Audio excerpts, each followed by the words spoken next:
मानव जीवन की संवेदनाएं कहाँ तक मनुष्य के अंतर मन को ले जाती हैं, इसकी कोई परिकल्पना नहीं की जा सकती। और वो परिकल्पना ही जीवन को सही दिशा दिखाती है।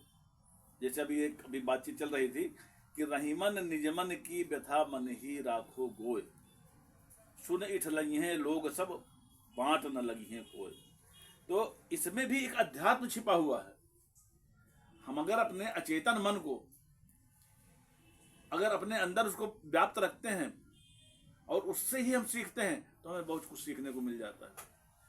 और संचेतन मन, जिसको हम इस स्थूलता से मतलब एक संचेतन मन, एक अचेतन मन हो गया, एक संचेतन मन हो गया। तो संचेतन मन में जब हमने किसी भी बात को कहा तो ये समाज इस तरह का है कि वो आपकी हर बात पे कमेंट करेगा और आपकी चाहे जितनी अच्छी बातें हों उन सबको झुठलाएगा और उसको नकारा साबित करने की कोशिश करेगा। कहते हैं ना कि सुन इठ लइहे लोग सब हंसी मजाक करेंगे, उसको हंसी उड़ाएंगे उसकी, अब बांट न लइहे कोई, क्योंकि आपकी जो सारी समस्याएं हैं वो आपके अंतर मन में, अचेतन मन में है। और उस अचेतन मन से इस संचेतन मन की ओर जब आप आते हैं तो उसमें बहुत सारी दृष्टियां दिखाई देती हैं आप। तो मानव जीवन की एक परिकल्पना रही है कि हम हर चीज को सीखने की कोशिश करें, और जब हम किसी चीज को सीखने की कोशिश करते हैं तो उसमें हमें तरह तरह की बाधाएं रास्ते में आती हैं। अगर हम ब्रह्मलीन होते हैं तो हमारे घर वाले उस पर परेशान करेंगे। अध्यात्म में लीन होते हैं तो हमें उसके समुचित अवसर नहीं मिलते, हमको समुचित वातावरण नहीं मिलता। स्थूल से सूक्ष्म की ओर जाते हैं तो हमारा मन चंचल होने के कारण हम वहां नहीं पहुंच पाते। तो ऐसी दशाएं जो ये मन के अंदर हैं, अभी जैसे मैंने थोड़ी देर पहले आपसे कहा था कि आज्ञा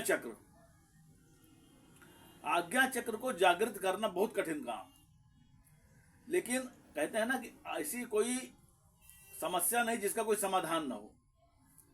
तो आज्ञा चक्र को जागृत करना ही, जब मन को हम अपना नियंत्रण कर लेते हैं, उसको जब नियंत्रण में हम अपने मन को कर लेते हैं तो आज्ञा चक्र की ओर पहुंचने में हमको ज्यादा समय नहीं लगता है। हम जैसी परिकल्पना करते हैं हमको ऐसा उसका स्पष्ट रूप दिखाई देता है। मैं ऐसी एक छोटी सी कहानी बता रहा हूं कि हम एक अपने मन को जब संचेतना की ओर ले जाते हैं और संचेतना से हम कहते हैं ना त्रिकालदर्श, एक भूत भविष्य वर्तमान तीनों को देखते हैं, तो वर्तमान की हम परिकल्पना कर सकते हैं, वर्तमान का भोग करते हैं और भूत का भोग करते हुए चले आ रहे हैं। तो जब हम इन तीनों चीजों की परिकल्पना में अपने आप को जब सामंजस्य बैठाने की कोशिश करते हैं तो हम कहीं ना कहीं तमाम प्रकार के बिंदु हमको हमारे रास्ते को एक बैरियर बनकर के रोकने का प्रयास करते हैं। तो ऐसे ही मैं एक आपको घटना बता रहा हूं कि एक गुरुकुल के महागुरु थे, महान गुरु थे। वो बच्चों को पढ़ाते थे और वो एक परिकल्पनावादी नहीं, एक आदर्शवादी थे जो अध्यात्म में सीधे ईश्वर के साथ जुड़े हुए थे और उनको बहुत अच्छा मस्तक रेखाएं पढ़ने का और भविष्य वक्ता थे वो। और त्रिकालदर्शी आंख उन्होंने देखा तो वो अगर वो बता देते कि आज वो जो है ज्वालामुखी का पहाड़ फलाने के फटेगा तो वाकई वहां फटता था।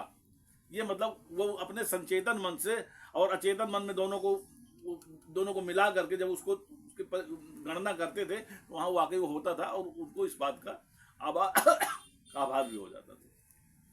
तो एक बार उन्होंने अपने गुरुकुल के ही एक छात्र को, उसका सोमनाथ नाम था, सोमनाथ को बुलाया, क्योंकि सोमनाथ कुछ एक्टिविटीज उसको ऐसे देख जब भी वो जाते थे, क्योंकि वो गुरु माता का बड़ा प्रिय था लड़का, तो उन्हें उसको बैठ के जब उसको खाना खिला रहे थे गुरु माता, तो गुरु जी वहां से जब निकले तो उन्होंने उसकी मस्तक रेखा देखी तो वो आकर के बड़े चिंतित होकर के वो बैठ गए, अपने आसन पे बैठ गए और कहने लगे कि इस लड़के की आयु तो केवल 1 महीने शेष है। जब 1 महीने इसकी आयु शेष है तो हम इसको गुरुकुल में रख करके हम क्या करेंगे, इसको इसके माता पिता के पास इसको भेज देना चाहिए। उन्होंने कहा सोमनाथ तुम काफी दिन से घर भी नहीं गए हो, तो ऐसा करो कि तुम 1 महीने के लिए अपने घर हो आओ और 1 महीने बाद तुम आ जाना। सोमनाथ बड़ा खुश हुआ, चलो भाई इतने दिन बाद मुझे अपने माता पिता से मिलने का अवसर प्राप्त होगा। तो गुरु माता ने उसको थोड़ा सत्तू, थोड़ा शक्कर थोड़ा गुड़, खाने पीने की और सामग्रियाँ, मिठाई पेड़ा वगैरह अपने दे दिया उसको कि मतलब इसका जो है 1 हफ्ता पहुंचने में लगेगा और 1 हफ्ते में ये वहाँ पहुंच जाएगा, इसको भूखा नहीं रहना पड़ेगा। तो गुरु माता के और गुरु जी के संसर्ग में रहने के कारण उसके अंदर एक आत्मीय भावना पैदा हो गई थी और वो एक आध्यात्मिक क्रिया से जुड़ गया था। उस आध्यात्मिक क्रिया से जुड़ने के कारण जब वो चलने लगा तो सत्तू में उसने थोड़ा सा शक्कर और गुड़ मिलाया और मिला करके रास्ते में जितनी भी चींटियां मिलती जाती थी उनको वो थोड़ा चुनाता जाता था। कोई गाय मिले तो थोड़ा सा गाय को खिला दिया, कोई कुत्ता मिले तो कुत्ता को खिला दिया। तो मतलब इस तरीके से उस अपने आप को वो उनमें लगा रहा और आगे बढ़ता रहा और उसके मार्ग उसका निष्कंटक रहा। तो वहां जाने के बाद अपने माता पिता के साथ उसने अच्छी तरह से वहां अपना समय व्यतीत किया। माता भी बड़ी खुश हुई, पिता भी उसके बड़े खुश हुए और 1 महीने का जब समय बीत गया तो उसके पिता स्वयं गुरुकुल उसको छोड़ने के लिए 1 हफ्ते का रास्ता था, पैदल आए, उसको छोड़ा। तो जैसे ही गुरु जी ने उस सोमनाथ को देखा तो एकदम खड़े हो गए और उन्होंने कहा कि कुछ नहीं, ये त्रिकालदर्श सब झूठ है, जितना भी भविष्य वक्ता हम बने हैं वो हमारी बात का कोई मूल्य नहीं है। प्रकृति ने हमारा साथ नहीं दिया, या तो हम मतलब एक आध्यात्मिक ज्ञान हमारा शून्य है। तो उन्होंने न जाने कितना अपने आप को कोसा और कोसने के बाद गुरु जी की जब बातों को सुना तो गुरु माता आई, आखिरकार बात क्या है बताएंगे आप हमें? क्या कुछ नहीं, मैं आज से मैं ये जितना भी भविष्य वक्ता का जो कार्य मैं अपना बिल्कुल छोड़ दूंगा। उन्होंने कहा नहीं बताइए। तो उन्होंने कहा ये सोमनाथ की मस्तक रेखा ये बता रही कि 1 महीने बाद इसकी मृत्यु हो जाएगी। मृत्यु किसी भी कारण से हो सकती है लेकिन 1 महीने के अंदर जो है इसकी मृत्यु होनी है। तो कहीं तो फिर से आ गया ये 1 महीने और 8 दिन बाद तो वापस लौटा वो।